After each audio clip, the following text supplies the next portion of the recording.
What is up, everybody? Stacey Blackwood here with Jake Thomas for a live edition of the Tide Talk podcast, where we're going to Mhm. talk all things Bama. Jake, what's happening, brother? Man, I'm just I've been enjoying this pretty week down here in Alabama, dude. It's been kind of cool in the mornings, but boy, it heats up real quick. It's been in the 60s and 70s. It's been very spring like, so I'm ready for that. I'm tired of the cold weather. Yeah, it's a beautiful day. I think I'm Hmm. going to go fishing here in just a little bit. Yeah, But before we even do all that, and before we talk about basketball, football, baseball, softball, gymnastics, whatever it may be, here on this live edition of the Tide Talk podcast, as always, if you're not already, hit that subscribe button, hit that notification bell, give this video a thumbs up, and if you're watching the recorded version of this on YouTube later, you didn't catch us live, jump in the comment section and just let us know your thoughts on what we talked about in today's show. But yeah, this is just we're coming to you live here on Saturday morning, just a little bit, about an hour or so before tip off between Alabama and LSU down there in Baton Rouge, the final regular season game of the SEC men's basketball schedule for the Crimson Tide. Of course, Alabama's coming off that loss to Texas A&M at home, Jake, which was just yeah. really frustrating. Texas A&M really just dominated those guys, and I guess we can start here with the basketball team since they are tipping off here shortly. But Jake, just your thoughts heading into this matchup with LSU and kind of where this Alabama team sits right now. Uh, you know, sitting at the final game of the regular season. I told you before we come on air. I said this would be the most Alabama basketball thing this year is we lose our last home game against A&M, but go down to LSU and beat them. And I think it'd be one of those convincing wins too. It's just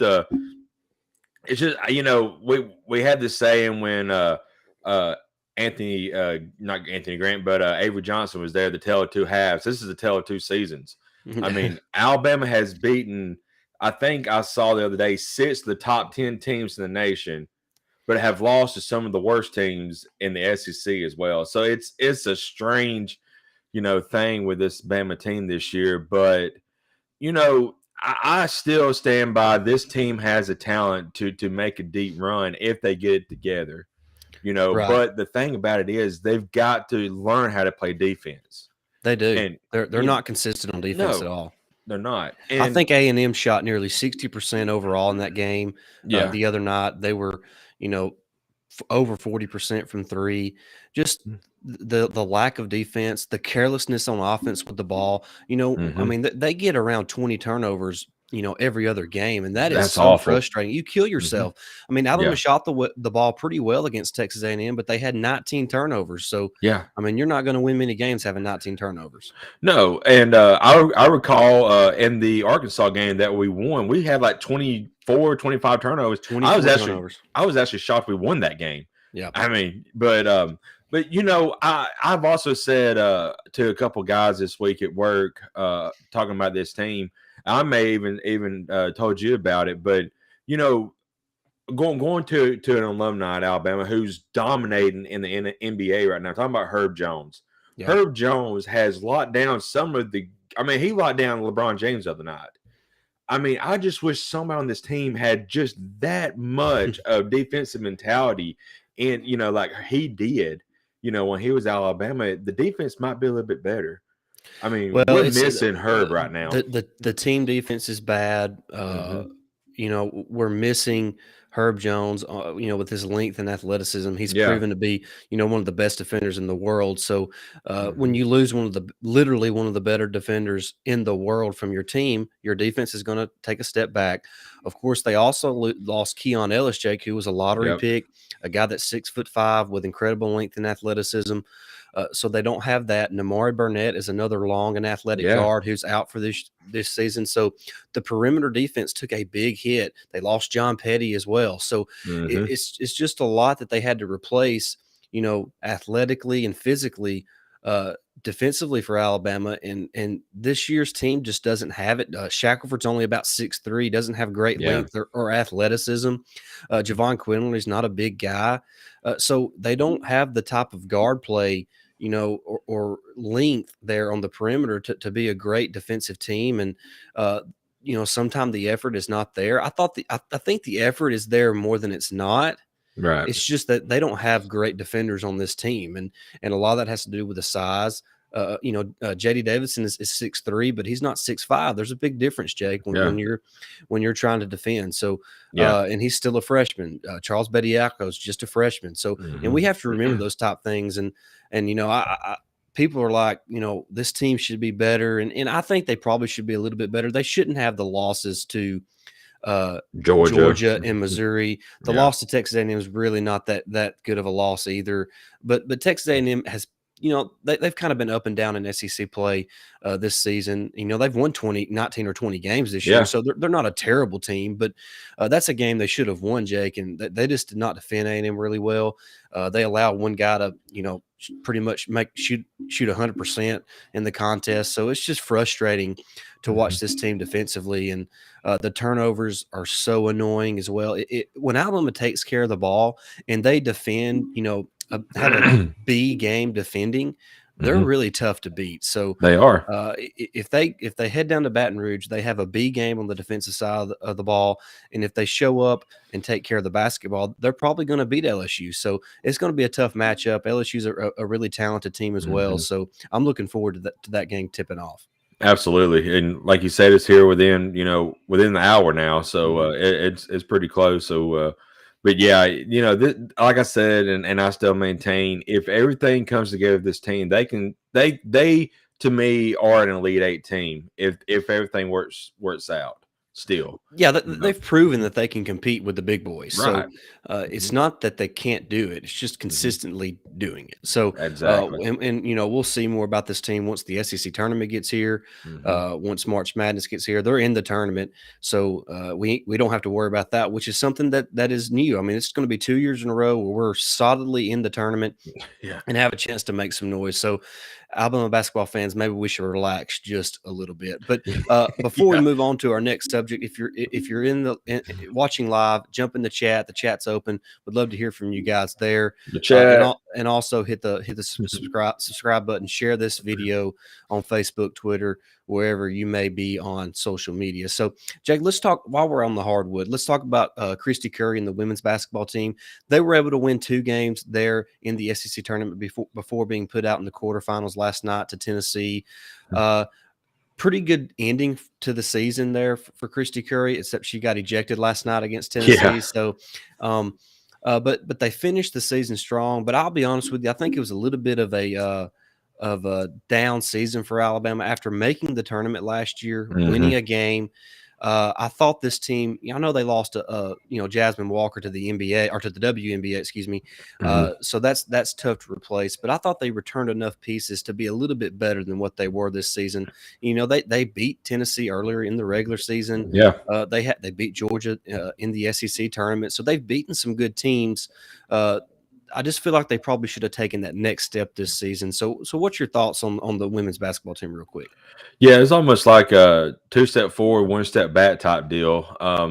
And I still believe in Christy, because I mean she inherited a program that was pretty much what was just bones, really, because it was I think Alabama's women's basketball was only winning like 4 or 5 games like a year. I mean, that's a total for a year. And now she's up there 17, 18 win columns. And I think I saw last night that they're in the first 4 out. So, that's Yeah, unfortunate, but who knows? They might sneak in, but the win last night would have pretty much solidified that. But who right. knows? Yeah, Anything. I was hoping they would have gotten the win Yeah, last night because I think that would have punched their ticket yeah, to the women's tournament. yeah. But there is a lot of good, talented girls down there for next year's team as well. Just that it's a struggle, because we have talked about it. I mean, every sport in the SEC is loaded. Yeah, I mean, so we talked about Brad Bohannon trying to build up Alabama. The baseball team. So it's just a struggle, and that's what Christie has done good. She has built the program back up to to fight with the big dogs. Now it's time to take that next step where she's beating 2 or 3 of those big dogs a year. Yeah, and talking about Christy Curry, I think Mhm. next season, if she returns, I think she needs to make the tournament, or that's probably Yeah, going to be it for her because, like you said, she's done a really good job of getting them to this point. But now right. it's about taking that next step, and Taking that and next if she step. can't get that done, then we're going to have to move on because Mhm. Alabama is competitive in every other sport pretty much, and it's time for women's basketball to take that next step and become a team in the SEC to be reckoned with. So Mhm. that's the way I feel about the women's program right now. I think she's probably due and owed one more season there in Tuscaloosa, and if she can't get the team back to the tournament and hovering around 20 wins for the season, then it's probably time to move on because she's probably not going to be able to get the ladies to take that next step. Yeah, I agree with that, and like we both have said, she's done great in her time there, but it is time to make that next step, and I believe next season, if we're hovering around the first 4 out like we are this year, then it may be time to move on, and she's done great, but it at some point it's time to make that next step. Yeah, yeah, and Yeah, and I think, like I said, next year is really kind of going to be her defining season yeah, as the coach at Alabama. I think it would be a little premature coming off a season last year where they went to the tournament and also won a game. I think hmm it'd be a little premature to kind of canter right now. So, and exactly. there really hasn't been a whole lot of talk about that. There's been a little hmm bit of chatter, but I think she's going to be back for next season. I do too. I do too. 100%. All right. Well, let's move on real quick, Jake, to the baseball diamond. hmm Last weekend they get swept by Texas. It makes sense. Texas is the top team in the country. They're really talented. They played them tough on Yeah. Friday and Saturday, and then on Sunday, Texas's bats were able to heat up against the Alabama pitching staff. But the story of that series was really the fact that Alabama could not muster any hits, especially any timely hits when runners were in scoring position and so they couldn't get it done against Texas. That's understandable. But then they also lose the Tuesday game there at home, which really is kind of Yeah, that unfortunate. was. Yeah, maybe Mhm. maybe that was kind of they're still licking their wounds from the Texas series, but they get back in the win column against I think was it UAB or no Troy Troy. Mhm. during the middle of the week, and then they've started the series with Murray State, and they get the win yesterday 5-1. Of course, they'll be playing today and tomorrow as well. So they're sitting at 6-4 right now, Jake. Uh, I feel, excuse me, I think they're 7-4. Yeah, they're Yeah, seven and 7 four. 4. Mhm. I think we've talked about it numerous times. I think Bohannon's doing a really good job, but we got to have more consistent uh, plate appearances, and I think the pitching staff is good enough. Yeah. I'm not going to say they're elite. I think we have a couple guys that are really, really good. I'm not Mhm. going to say they're elite, but we have to be better at small ball, I guess is what I'm trying to say offensively. When runners in scoring position, knock those guys in. Uh, 2 out hits. We got to have more of those. But I Mhm. like the direction of the team. Need to get a sweep here of Murray State. Need to take all 3 of these games to kind of make up for being swept by Texas. But I like where the team is at. I think they're in a good place. And I'm excited to see. I'm ready for the SEC play to start because that's Yeah. that's when that's when it's like basketball. That's when the season really gets going. Absolutely. And I just want to point out, the Texas series. The one guy who stood out for me in that series was Garrett McMillan. Oh That yeah, Friday night, he pitched a hell of a game, and it was unfortunate that he got to no decision. Thank goodness that I think the guy that relieved him gave up the run, but overall, I mean, we talked to our good buddy Hunter Letson, and he said that Garrett's going to hold down Friday nights for us, and I wholeheartely believe that. I mean, you have a guy that can start the series and pretty much almost guarantee a W in the Friday night game. That's great. And then J Mac the other day had a really good stat line as well. So like you mentioned, we have a couple of pitchers that I'm really high about, and I think it's going to be really really great. Just got to get that offense going, and there's dudes in that offense, but when you get a guy on second with no outs, you got to get him in somehow, some way, right, right. and it's just, but timely hitting is a thing in baseball, and it's and in the big boys, it's kind of a lost art now. But because in the MLB, everybody tries to go for a home run, but Hmm. you need to spread it across the field to get a run in. So, we just gotta get settled back in. I think, like you said, when SEC plays starts, we'll be fine. I believe in Brad Bohannon. This is the fourth year, I believe, and I think this is going to be the year. Maybe next year be the year that he makes some noise. But I think they have the guys that can do it this year as well. Yeah, I'm excited about what they're doing and Mm-hmm. keeping it on the diamond, Jake. The softball team. Phew. I mean, I don't even know what to say about those ladies. They're unbelievable. They're on a Mhm. mission this season. Yeah. They're playing with an edge. The bats are alive. We know what the pitching staff can do with Montana Fouts. Mhm. Lexi Kilfoy. Just the softball team's unbelievable, Jake.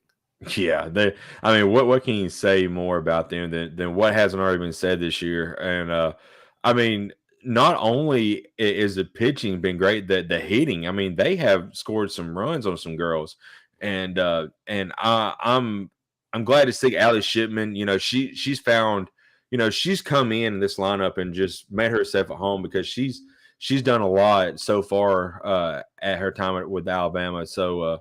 It's great to see. And there was there's a new pitcher that pitched a few weeks ago, a freshman. I think her last name was Hunter. She did really good in her game as well. So I mean, there's three girls that can go out and pitch, but of course Montana is going to be our bread and butter, and Letsy. But yeah, we're loaded, and like you mentioned, they're on a mission. Right, yeah, and they beat Texas last night. Hmm. They're gonna play Texas again this afternoon, I think around 2:30, Hmm. and then they'll play Miami of Ohio around 5 or 5:30 this afternoon. So, a couple games uh, today. So excited to see what happens with this team. I think they're 17-0 right now, Jake. Wow. Just unbelievable.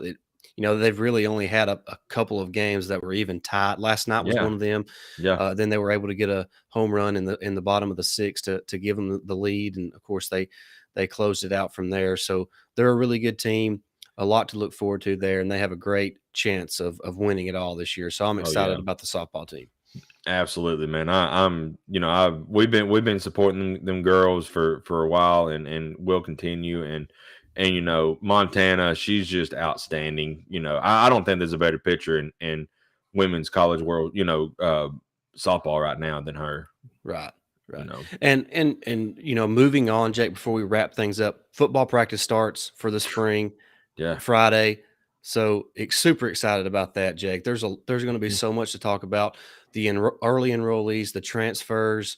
So there's just going to be a lot to look forward to. Of course, Ty Simpson, a true freshman quarterback, is an Mhm. early enrollee, so we'll get to see him this spring. Yeah. Jameer Gibbs, Jermaine Burton, Eli Ricks.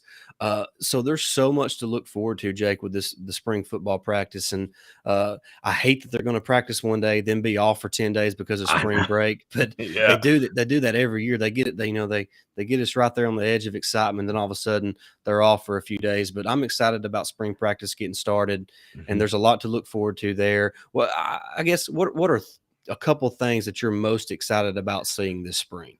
Oh, I was going to mention, there was a thing. Well, actually, I mean, I guess it's kind of kind of true because Javion Cohen on his Twitter, he has put that he is an offensive tackle at Alabama now. So I don't know if they're going to transition him to the tackle and all that. So I'm interested to see how that's going to play out. I think he's a really he's capable of doing either or, guard or tackle. And another thing is, I was looking at the roster yesterday, and they're in their nice suit and ties. They're not in pads, but the very first picture it pulls up is Jeremiah Alexander. I said, "Good God, that dude is a beast." Oh, he's massive. Yeah, 6'2", 258 as an yeah, early enrollee freshman. I mean, yeah. that is massive. He's an It edge is. defender. He's gonna Mhm. remind people of a Ryan Anderson and a Courtney Upshaw. That's who he Yeah, is.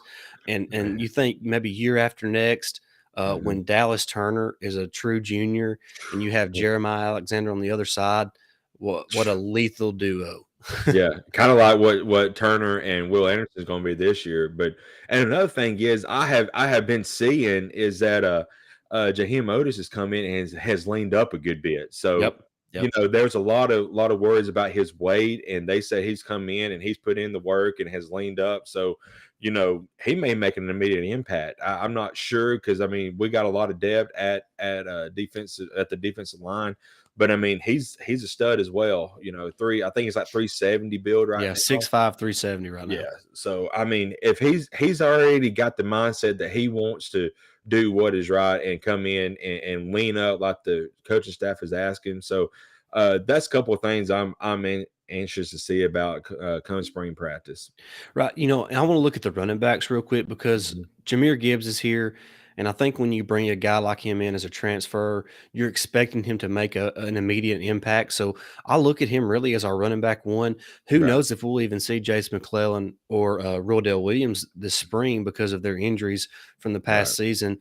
How healthy is Trey Sanders now? You have to believe that he's nearing 100%. And then you also have freshman early enrollee, Jamarian Miller. So Yeah. I'm excited to see Gibbs and Miller and Sanders this spring because I'm not sure how much of McClellan or Williams we're going to see. So there's a really good opportunity for a guy like Jamarian Miller or Jahmyr Gibbs or Trey Sanders to kind of solidify their spots on this team.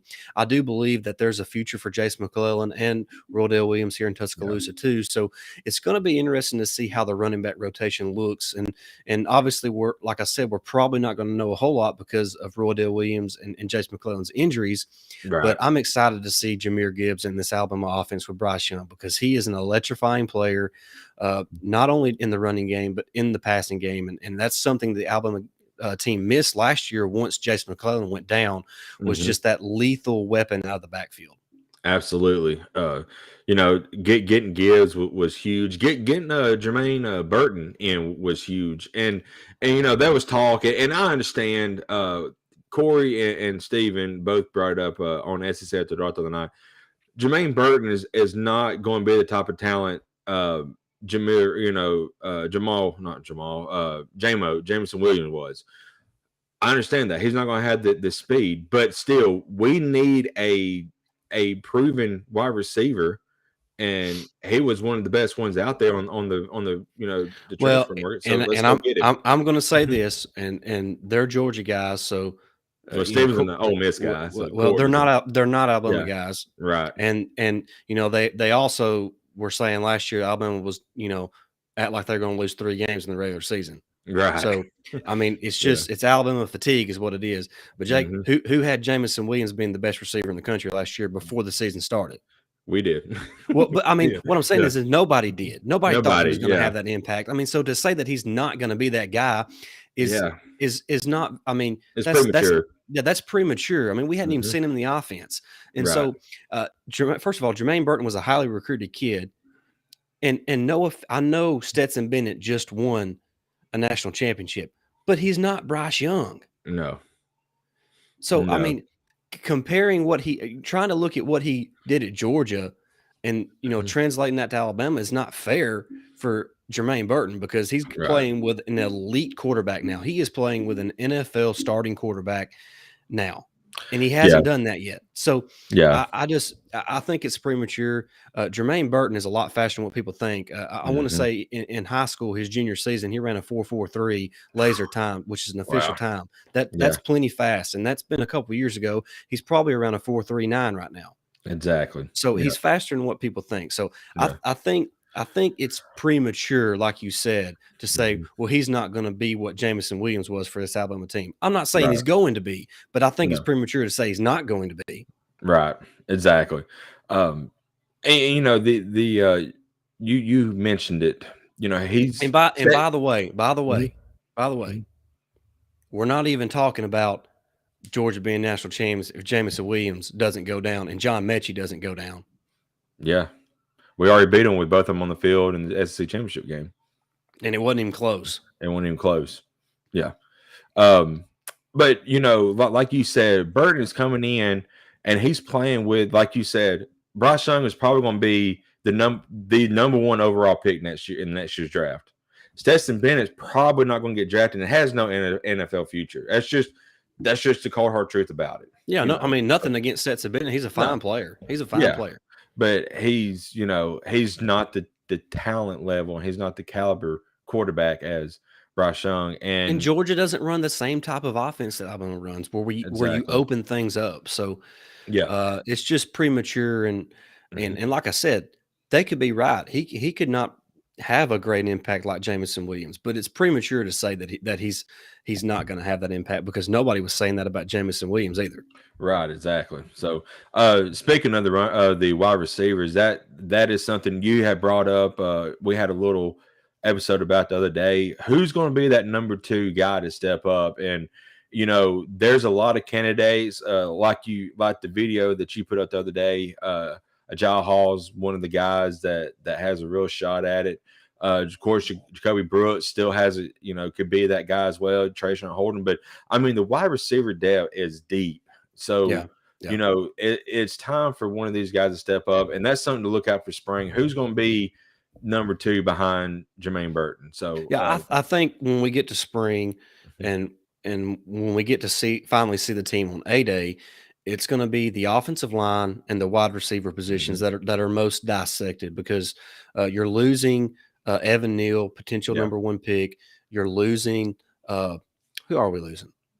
Chris Owens. yep, So there's some guys that we're losing there, and then you're losing Jamison Williams and John Mechie. yep. So Slade there's a Bolden, Slade Bolden as well. So yeah, yeah, the offensive line, the wide receiver positions are wide open, and like I mhm, said, you got to believe Jermaine Burton is going to come in and be that number one guy, simply mhm, because of all his SEC experience. And then you look at that number two position, Jake. Is it going to be a Jai Hall? Is it going to be mhm, Jacoby Brooks? Is it going to be Trayshawn Holden? Is it going to be Christian Leary? Is it going to be yeah, JoJo Earl? Is it going to be a freshman like Aaron Anderson, who's an early enrollee, or Kendrick Law, mhm, who's an early enrollee? Who are some of these guys that are going to step up? Ty Jones Bell is still on the roster, yeah, who's a really fast player. So mhm, there's a lot of options for Bryce Young, but somebody's got to step up. Somebody's got to step up and decide they're going to be that guy. right, And my money is going to be on a Jai Hall, Jake, because to me he is the player with the most upside. He is the guy, yeah, Jake. If he puts it all together, he is an elite wide receiver. And we yes, saw that last year in the A-Day game, Jake, where he was the most dominant player in that game. yeah, absolutely, And so when he's got it all put together, he is a special talent. And if you're watching right now live, I would love to see y'all's thoughts in the chat. Uh, who is going to be the guy to step up this spring for Alabama at the wide receiver position? Because losing Jamison Williams and John Mechie and Slade Bolden, that's three big time targets, especially yes, JMO and John Mechie. So right. Alabama really needs some guys to step up for Bryce Young, because we all know how special he is, and I'm excited to see how that plays out this spring. Absolutely. And he, of course, we had Jameson and Matchy, but Slade Bolden didn't get enough love for what he did at Alabama. We always called him a possession guy. And when it was 3rd and 7, 3rd and 8, and he would hover around right around the first down marker, and he got the yardage we needed. So, he's I think he's going to do well in the NFL as a possession receiver for a team. Yeah. And all rumors are it looks like he's going to go to the Patriots because they love wide receivers, So in the slot, and the slot, yep. So, Yeah, but there's that position is what I'm excited about, because of all the mhm, talent that's there. yeah, And then, let's talk about the offensive line for just a minute, Jake. yeah. First of all, I talked about Evan Neal just a minute ago. Have you seen that dude? Oh my He was gosh, 6'7.5" and like 330 something pounds at the yeah, combine. He yeah, looks like a lean, mean machine, man. yeah, And I mean, he was 6'7.5". yeah. Just a Whoever picks him is going to have a guy that can cover a quarterback's blind spot for 12 to 15 years if he yeah. stays healthy. Yeah. You know, Yeah, so he is an elite tackle prospect who's mhm, honestly, his best football is still ahead of him. I mean, yeah, he is still not raw, but he has still got a lot of room to grow uh, in the game of football, and he has a chance to be. I mean, if all things come together, I think he has a chance to be an all-time great at that yeah, position, because just of his size, his athleticism. He has all the potential in the world. And also Jake B. Rob, he ran a 4.53 yes, official 40 time at 6'2", 225 pounds. That's a really good time for B. Rob. I was mhm, thinking he was going to be about a 4.6 or a mhm, 4.62 type guy, but to run a 4.53, That's Man, really good for B Rob. absolutely. I'm excited for him. I think he's a day two guy. I have I have maintained that the entire time. He might sneak into the second round, but I think they only do the first round the first day anyway now, don't they? Yeah, So I yeah. mean, so yeah, he will be a I day. want to say it's actually the first day is the first round. Yeah, The second day is maybe just round 2, and then I the third day is 3 through 7. I can't yeah, remember the I way they can't do do it. it. They They changed it changed up. it up, right, they Yeah, changed it up, so it's kinda hard to so keep track of, but but that's something I'm really excited about too. absolutely. So I think he can be a second round talent and or will be, and whoever picks him up, they're gonna get a higher energy guy who's gonna play with heart and passion like he did at Alabama. So they're gonna have a great guy. All right. Well, we've kind of talked all things man for around 30 minutes or so. We're going to wrap today's show up now. I really appreciate everybody that tuned in live. It was a lot of fun to kind of get this in on a Saturday morning. Yeah. Basketball team's going to be tipping off here in less than 30 minutes. So Hmm. excited about that. It's a beautiful Saturday here in Alabama. Spring football starting up this week. The SEC basketball tournament to be starting up this week. So there is a lot to March be excited Madness. about. Yeah, March Madness is here. Man. What an exciting time. And we're going to be here at the Tide Talk podcast to be covering every bit of it. So make sure you're subscribed, hit that notification bell, and give us a big thumbs up. But Jake, that's going to wrap it up. Unless you have anything else to add, really excited about what's coming up as far as Alabama athletics.